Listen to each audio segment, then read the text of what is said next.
I'm excited to introduce our next presenter, Jay McElroy.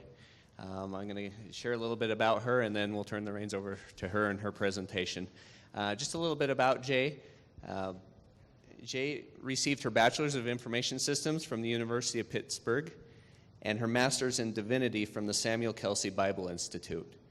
She is currently the director of the TAA InStep grant for Prince George's Community College Workforce Development and Continuing Education Division.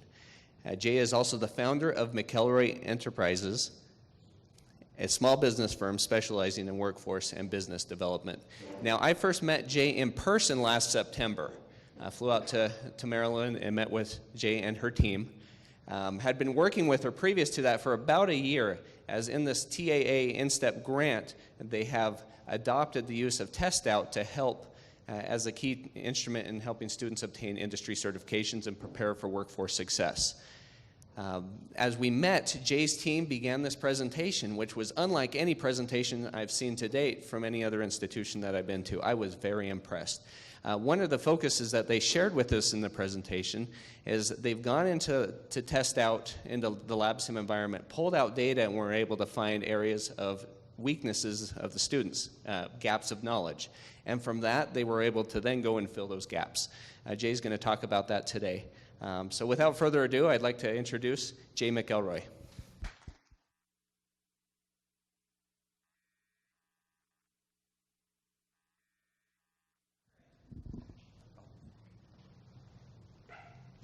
I need you to do the clicking for me. Okay. I'm an instructor by nature, and I don't stand still, so poor person on the camera is going to have a little bit of a problem. Craig and I have had lots of discussions, lots of demos, and I feel like I'm part of his family now, because he's 2-hour difference, is it, Craig? I call him at real early in the morning. I don't know how it is that TestOut seems to support me no matter what time I call East Coast time. He always seems to pick up the phone. The only time I don't get him is when he's actually in a meeting. But as soon as he gets back, he calls me. So for the person who's responsible for that customer service, for someone who criticizes everything, you get a 5-star. Okay?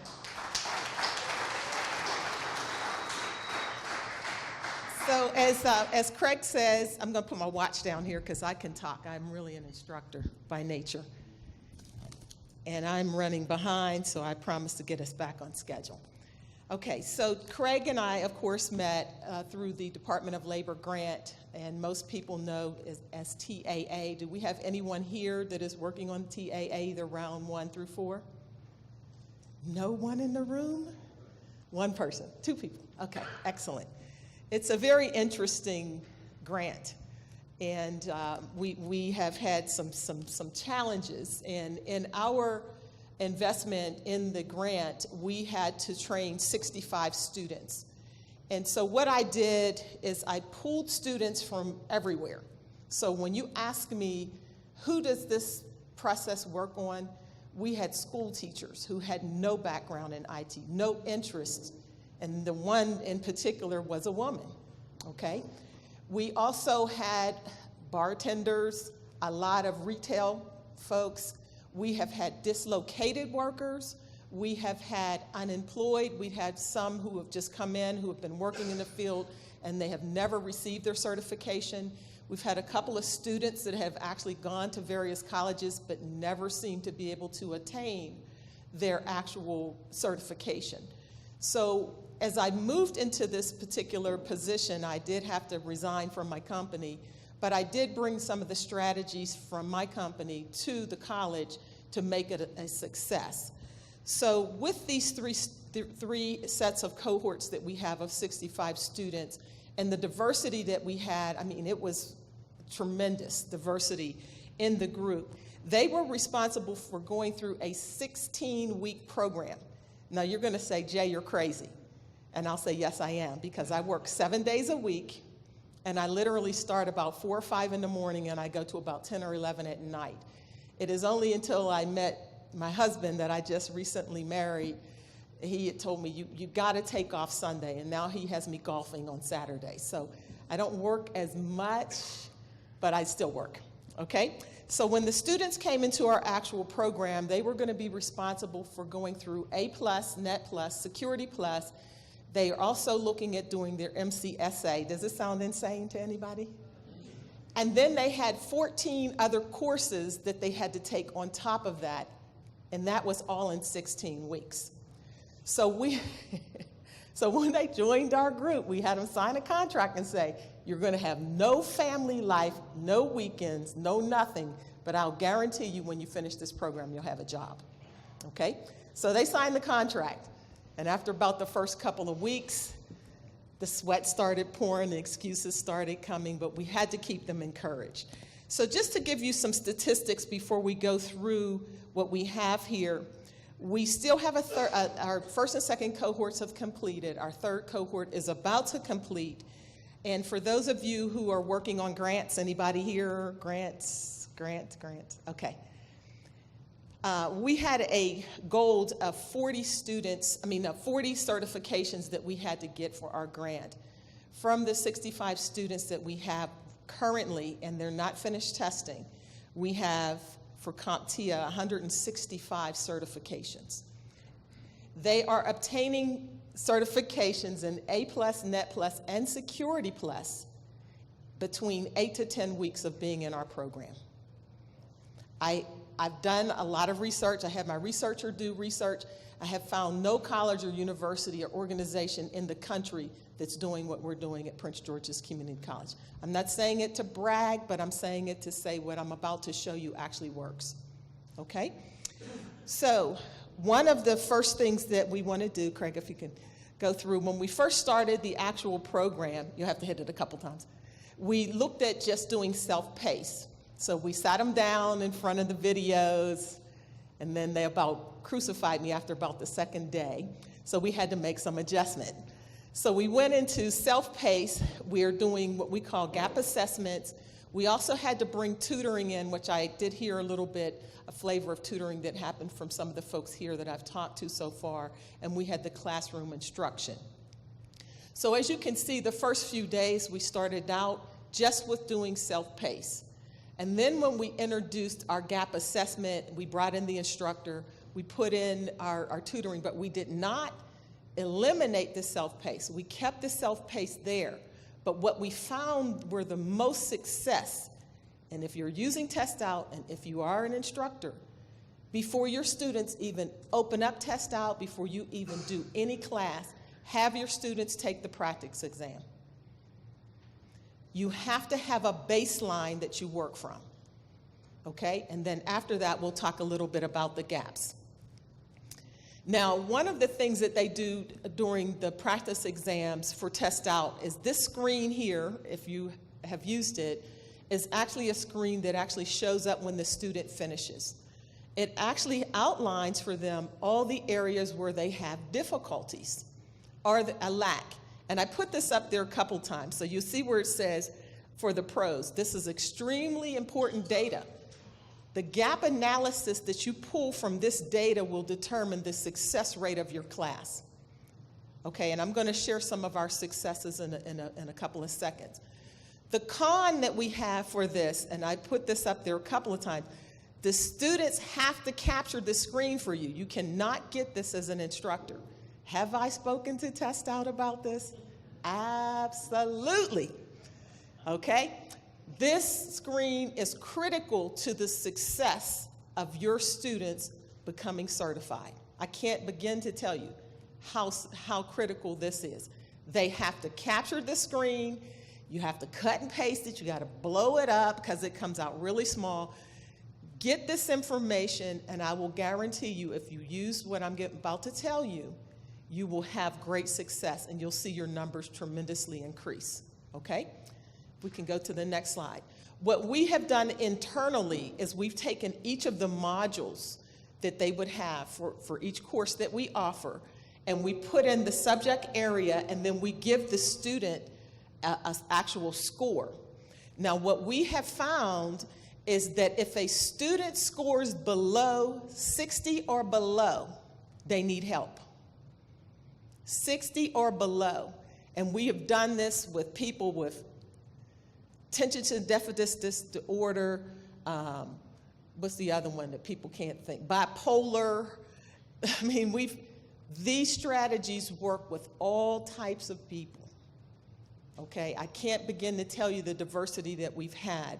So as long as you pull these gaps out and you identify 60% or lower for the study plan, your students, I can guarantee you, will pass the exam for CompTIA, okay? Now here we just showed the basic chart of where we started to pull in tutoring, and we're going to talk a little bit about post-testing, and we talk about the students actually going through and doing their own self-study. So I'm going to go through that on the next couple of slides. Okay. What we did here is I wanted to show you, TestOut actually gives you data, and Craig in a few minutes is going to show you how to extract this data from the actual system itself. He's going to do it in version 4 as well as version 5. This data is going to be critical in determining what students are having serious problems. You can have students that are progressing, but some of them have issues consistently with modules. In this case, I've highlighted 4, but I want you to keep an eye on number 2, okay? These 4 are falling definitely below the 60% mark, okay? I want you to also take note of something else that I have here on the chart. You see on the far right-hand side where it has 80%? We know, based on all of the tests that have been taken, that if a student scores 80% on their practical exam, 80% on any of these modules that go forward with this product, they are guaranteed to pass the test, their certification exam. We've done it over and over and over and over again, okay? Okay, this one is going to show you another module within A+, and you'll see where those 4 students are yet still struggling. And I could go through and I can show you all of the modules that they have under A+ for these students. They are consistently falling behind. We as instructors know some of these students simply will not get it, right? Well, I found a way to make that something that doesn't exist anymore. It's just the style and how you actually implement. Now here I ask you to look at number 2. You can see that they're actually in this area is at an 81. So we know they don't need a lot of tutoring, but they might need a couple areas of tutoring depending upon how well they do on other modules. Okay, thanks, Craig. Here what you're going to see is kind of a trending. We took our initial gap analysis. Remember I said you got to do the gap. That gap comes through the practical exam. A student may know absolutely nothing, but they're going to start somewhere, okay? Once they've gone through the class for a very short period of time, and this was our first cohort, you can see it's not very many days. We give them the gap test and look at where their scores go. So we know at 85%, all of our students are going to pass, okay? So move on, Craig. What we also wanted to show you is we wanted to show you the lows in the practice scores and then the highs that they had. So you can even look at those same people that were struggling earlier. You can see now, where are they?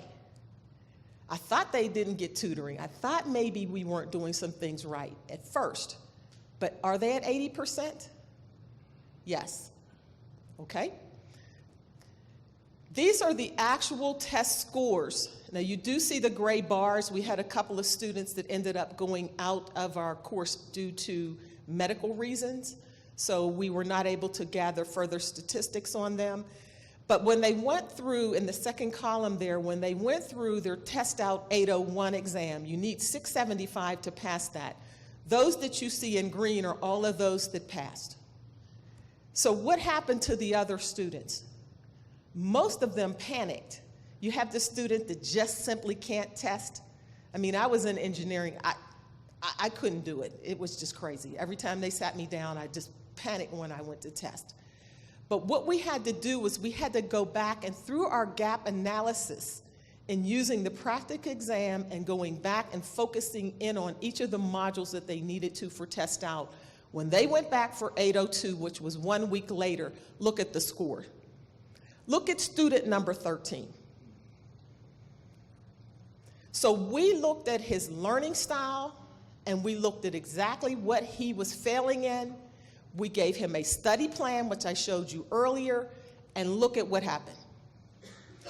Everyone in the class was jealous of this guy because he now raised the bar. He was the worst when he started out, and then before it was over, for 801, he tested the highest.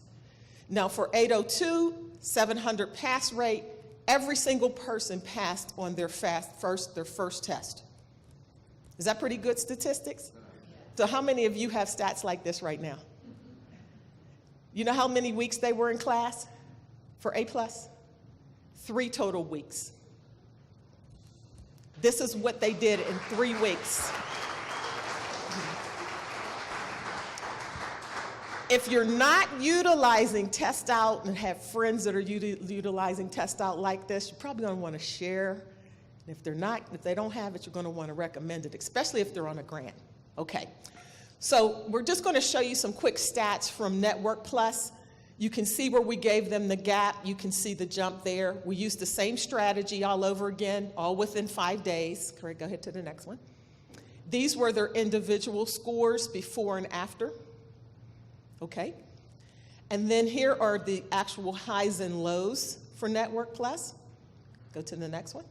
And then look, everybody passed Network Plus. How many times did they retest?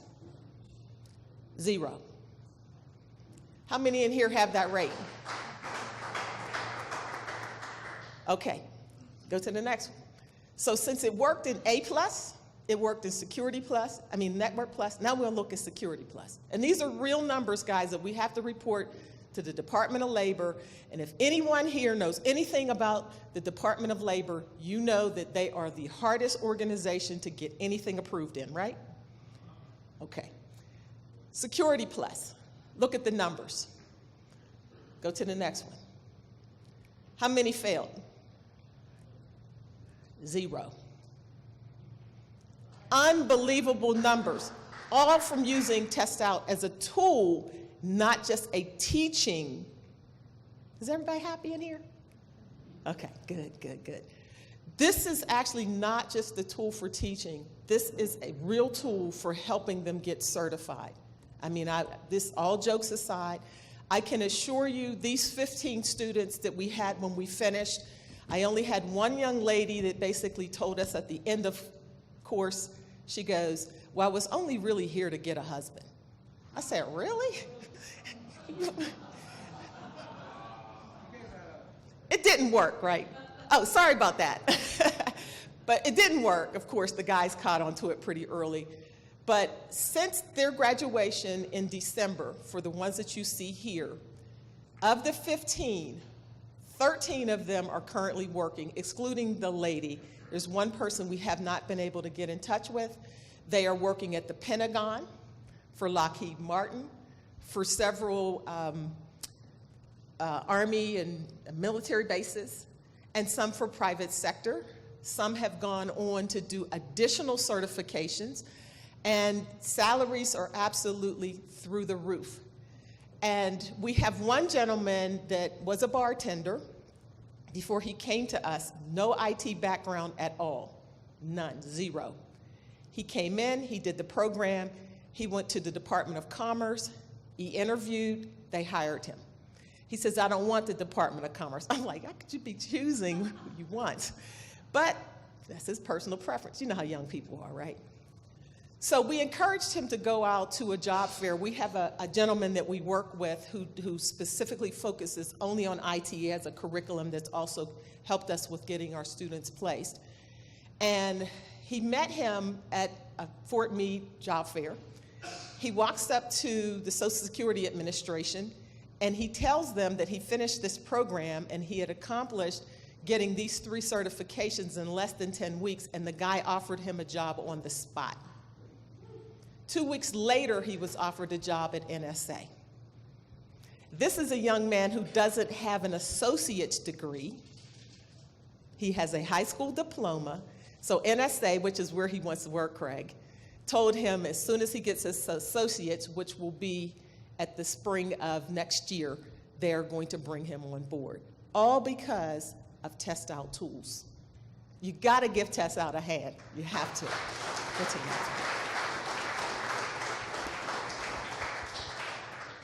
Okay, so this is where Craig comes up, right? And Craig is going to take a couple of minutes to just show you guys how to go in from version 4 as well as for version 5. And he's actually going to help you to understand how you generate this data that we just talked about. I am going to come back, I guess, when he's finished to see if there's questions. Yes, and I think you have a couple of announcements you have to make as well. So we're going to squeeze this in the next few minutes. We're going to try to get back on schedule. And my watch is like 2 hours fast, I think. So we are going to try to squeeze this in. But I really appreciate you all taking the time to hear what we have said today thus far. Hopefully some of this has helped you. It has sparked your interest. I see a lot of people writing and all that good stuff. We will give out my personal information. If you need to reach me at a later date, you can feel free to do so as well. Craig? Thank you, Jay. For those of you that, my intent today is to show you how data was pulled from both LabSim 4, for those of you that haven't moved to LabSim 5 yet, and for LabSim 5. So what we've done here, we actually have logged into an instructor account in LabSim 4. This is the home page. So as an instructor, you want to go in and actually click on certification. Let me make sure I'm on the right page here. Okay. Under management, you want to click on student reports. So you can see right here, student reports. You go up, click on that, then it pulls up a list of the different reports. Certification Practice Exam Scores is the name of this particular report. Again, Certification Practice Exam Scores. You click on that, and then, let's see.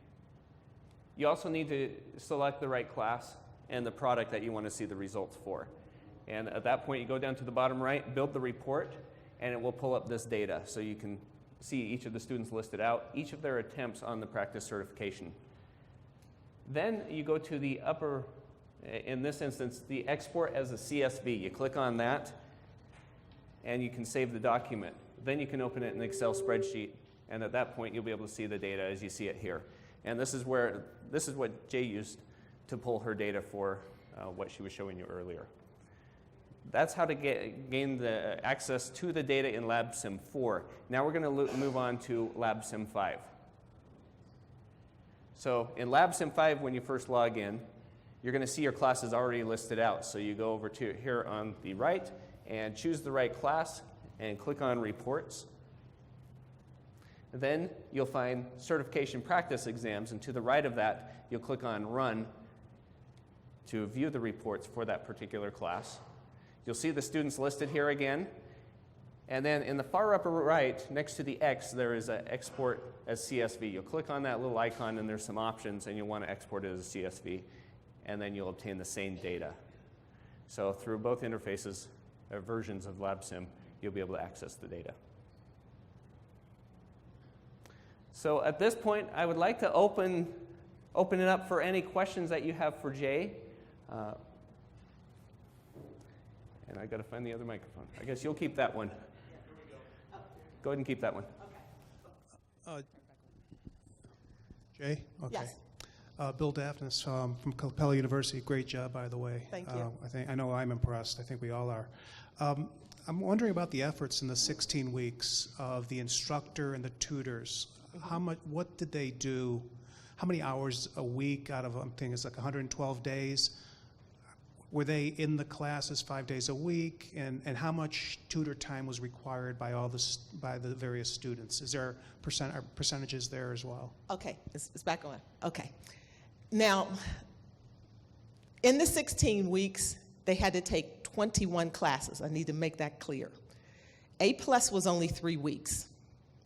So because they were in class from 8:30 basically till 5, they were given TestOut work to do during that time.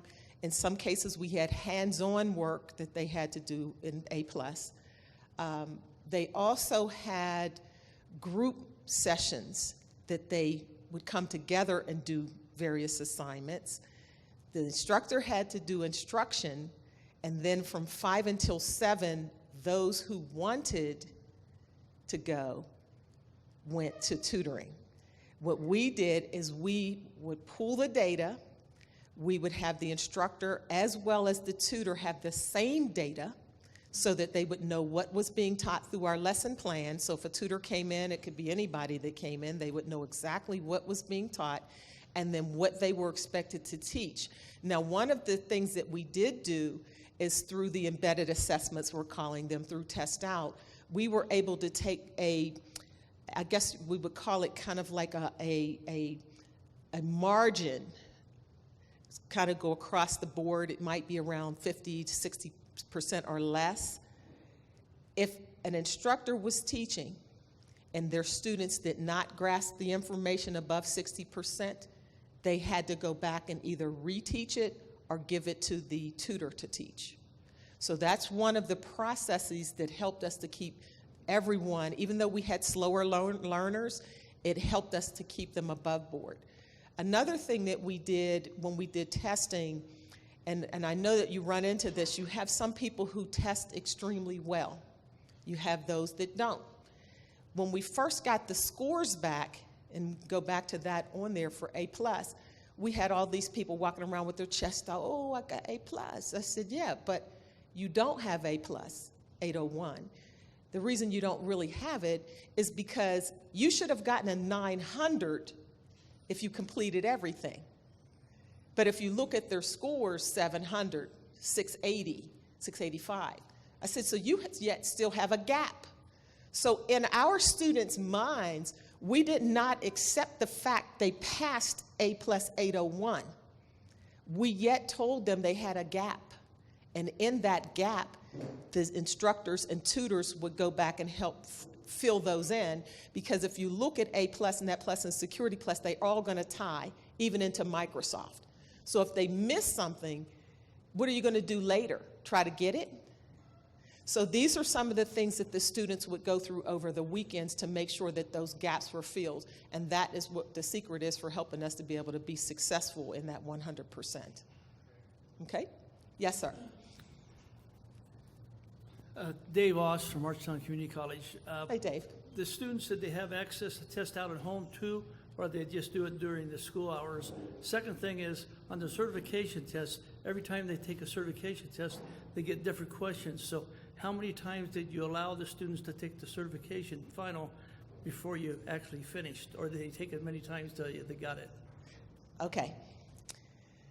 The first question that you have, basically our students were given loaner computers because we are dealing sometimes with people who may not even have internet connection.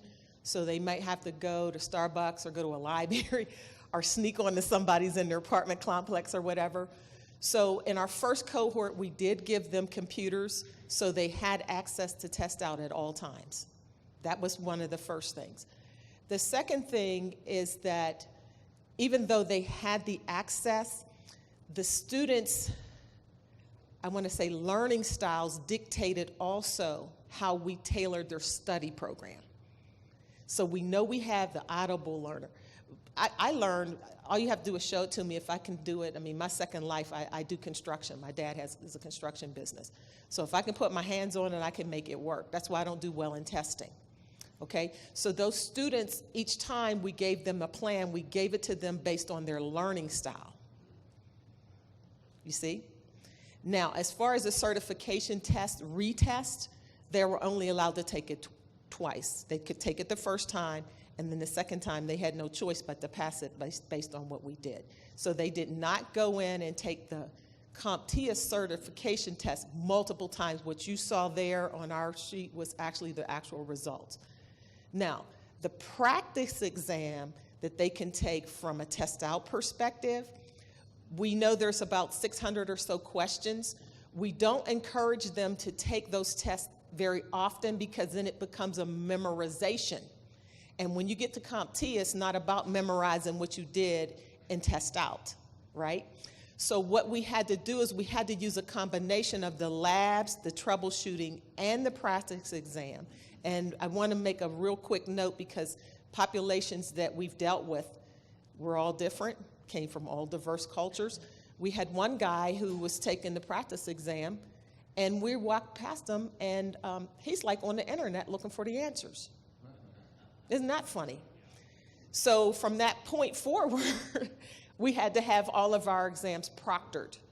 And we did find out that all of our courses, we were ACE approved, the American Council on Education.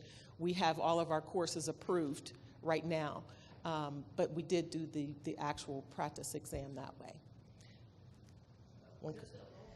TestOut also has the objective test or the domain test, depends on what course you're taking. So do you allow them to take those as many times they want, whenever Yes. they want to? Yes, absolutely. And you know what they did? They wanted to prove to us that they could do the work, so they would just keep taking them till they got 100. That still doesn't work Right. because they're not learning. So what we had to do was we had to force them to go back specifically into the proctored test, and we gave them specific times throughout their cycle as to when they could take it. So they could go in there and they were like, oh yeah, I'm getting 100. You see, I got 100. I said, I'm not concerned about your 100. What I need you to do is I need you to score a minimum of 80 on, and I know TestOut says 95. I need a minimum of 80 on your practice exam. That forces them to study a different way. One contact or question for TestOut.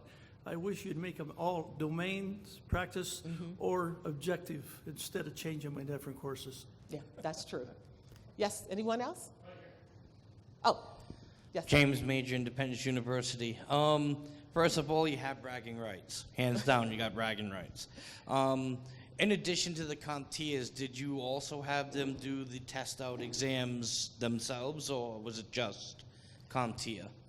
We did the practice exams, and every single one of them who did the practice exams for TestOut went through with flying colors.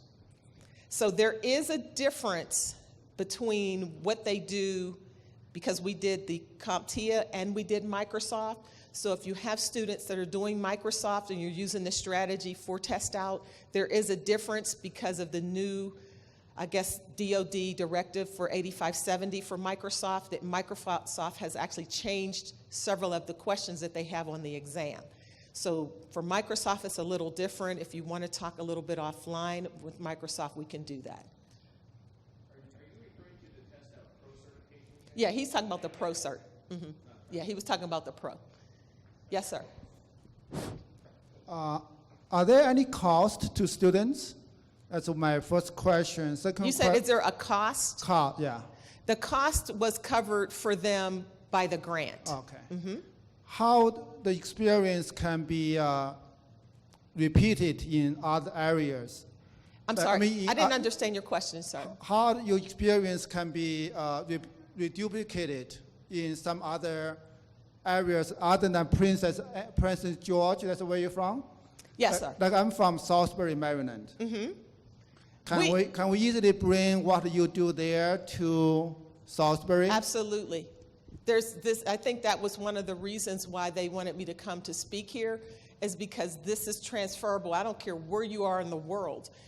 If you are using the TestOut product, this strategy that we've put together will work. And we'll be glad to come out and talk to you about what you're doing and understand, because it has to be based on the way you're doing your instruction. If there's something that lacks, I mean, we just had another organization at the college who put 15 students through just A+, and every student failed 801 and 802. And that was because one of the reasons is the instructor never even taught them on simulation. And I'm like, how in the world do you take a CompTIA test and not know your simulation? I don't understand. So we need to understand what your curriculum looks like, and once we understand that, sir, then we can help you to understand how to tweak it, because the key is to get your folks certified. Ron Richter from Blue Ridge Community Technical College. Thank you, Ron. 2 questions. We're under a TACT grant also, but we're finishing up a round of Perkins as well. We're facing some of the same challenges trying to get the scores that Perkins thinks we need to have, which is like 90% passage ratio. And you may have had the same problem that you've addressed through the 100% passage rates you've now achieved. we try to push back against Perkins and say, look, industry passage rates aren't being published by CompTIA. We can't tell you that our students are at or above industry standards right now because they won't publish. So, you know, quit coming down on us so hard because we can't make that 90% passage rate. We're only at 40 or 50. And that's about the average, if not less. Yeah, and I wondered if you had encountered that same predicament. We wouldn't have that issue. I mean, this is a strategy really that I came up with from the company that I own, and that was one of the reasons that Prince George's actually hired me well, I'm on contract until end of September. But basically, that's why they hired me, because they knew not only could I get them certified, but I could also get them placed. Because within the company, I have a kind of a strategy that I push through, that I put thousands of people back to work across the country in less than 30 to 45 days, as long as they're in IT, construction, healthcare, and then some retail. But we have a strategy that we tie this to when it comes to employment. So I know a lot of you all might have those requirements. And as I well. think that follows into my next question. How willing are you to share? Would you share your assessment study form that you put up there? Can we get a look at that, see how you set your students up after they've done the pre-assessment exam? Would you be willing to share some of that info? I'll share everything. I mean, TAC is open, but the pieces that I've incorporated that come from my company, I wouldn't really, I'm going to just be honest, I wouldn't share those. Sure. But getting your students through, I can show you how to do that with this tool. Okay. Okay? Thanks. Thank you. We have another question. We got one back there. Julie Akers from Warrensburg Area Career Center. Julie, I can't see you. Where are you? Oh, okay. And the question is, in a typical instruction day, just as it relates to PC Pro, I mean, I realized that the students were learning other stuff along. Like, how much time did the instructor spend discussing? How were the videos incorporated? Were the students given like homework, like you have to watch these videos at night and then we'll have instruction during the day, or did you watch the videos during the day? That kind of stuff. We actually have I can pull up for you. I mean, I have it with me. We actually have an instructor's manual that shows you exactly how you need to execute. Now, we use Messer's book. So we had Messer's book, we had assignments, we had TestOut assignments that they had to do. We also have, and I didn't give you everything that we used, but the majority of what we had to do for success came through TestOut. We also had their actual TestOut assignments. We also had a mobile app that was developed where they could actually go out and use that as a resource tool.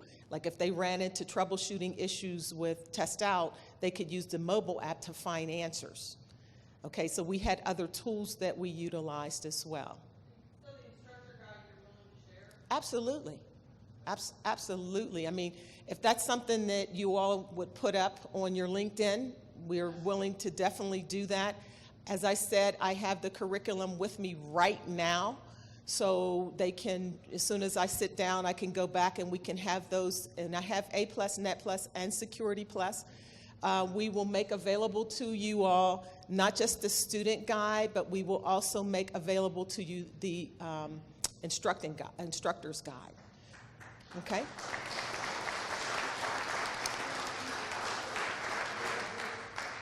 Yeah, Dave Mathers, also from Blue Ridge. I'm not seeing Dave. Where's Dave? Yeah, I'm right here. Okay.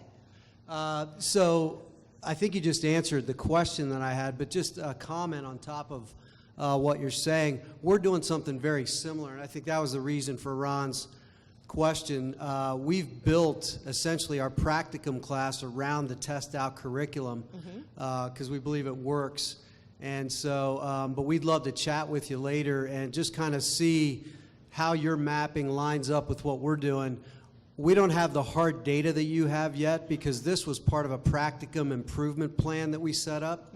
What I can tell the group, though, is we're seeing the confidence level of our students significantly increase through this process. It's evident.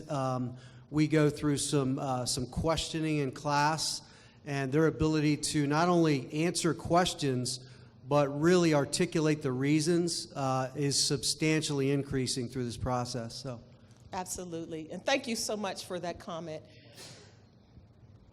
We have one more question? Oh, you're right here. Right here. Okay, Sam. Sam Espana, Richwater College, Minnesota.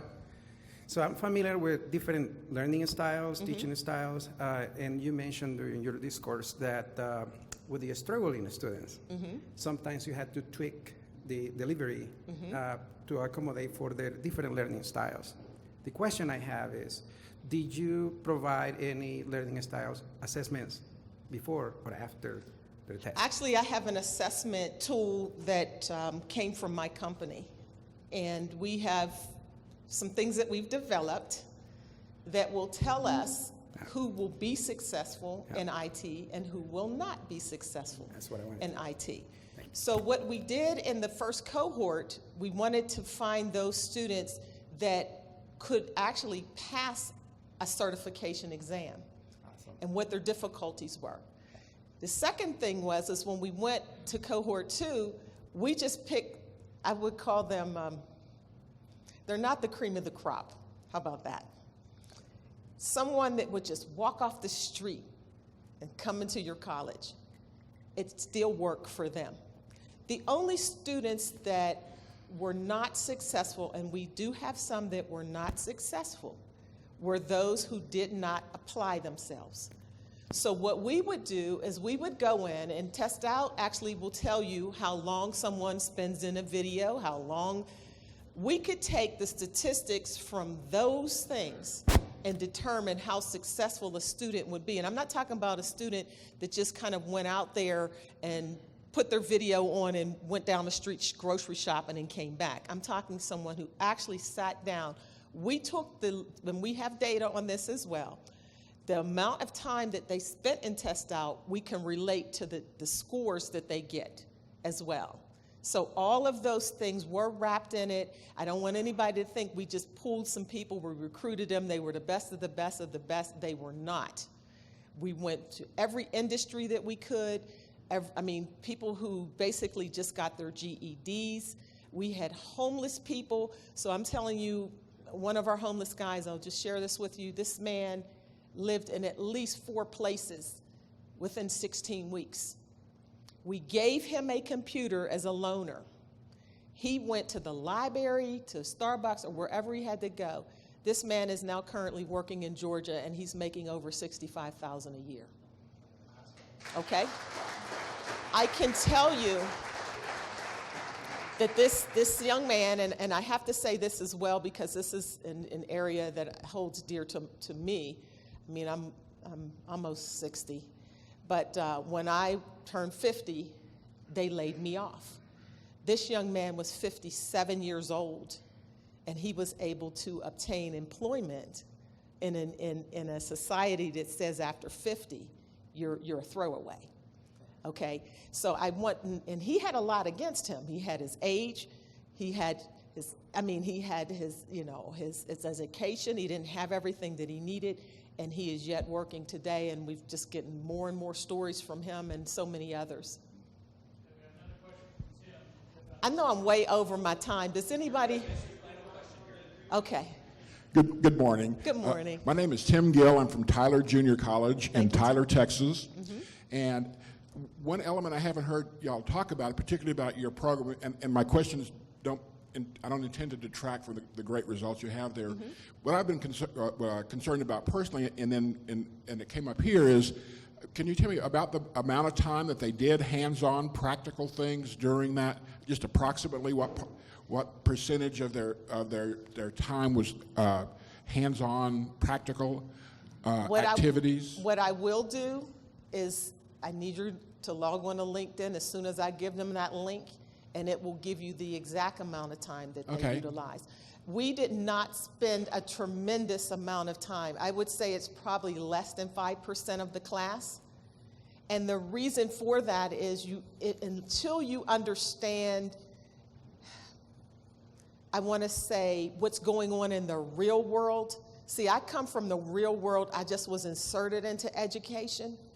So when you talk to employers, I mean, I just had a student that went for a state job, and they said they were doing these simulations. They said, as soon as you finish your class, you bring us your cert, we're going to hire you.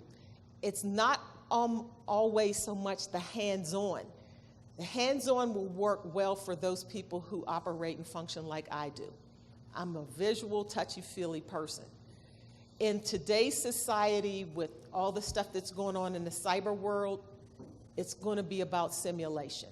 I'm going to just tell you point blank, we did not use that much because we recognize unless that's the only field that they're going to go into, that hands-on just simply won't work.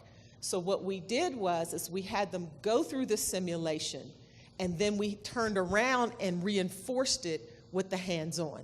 And there's only so many parts that you can take out of a computer and put in a computer. But most of the folks that we're dealing with want to be in the cyber field, cyber arena, period. And so what you're finding is they want simulation. Am I making myself clear? I'm not trying to distract from the hands-on. It is there. But to successfully pass a certification test, you can do it with the simulator. Oh, and I understand. I guess my question has to do mainly about the subsequent employability. I'm just thinking about the case when a person with limited hands-on goes and maybe even gets hired, and then they go, well, I've never actually done that. Okay. I know about it, but I've never actually done it. So I don't know, from a practical standpoint, I've never been an employer, so I don't know what we have advisory committees, but I would be concerned about, as far as that aspect, when they get to the job and then they have limited practical experience. Okay, this is how I would answer that, and I have had to employ. I've worked for IBM. I've worked for Iridium, which is a company to put all the satellites up that we use today, our cell phones on. I have worked for several telecom companies. I mean, you name it, I've probably done it. I started when computers were punch cards, okay? As an employer, I don't care if it's government, profit, nonprofit, I don't care what it is.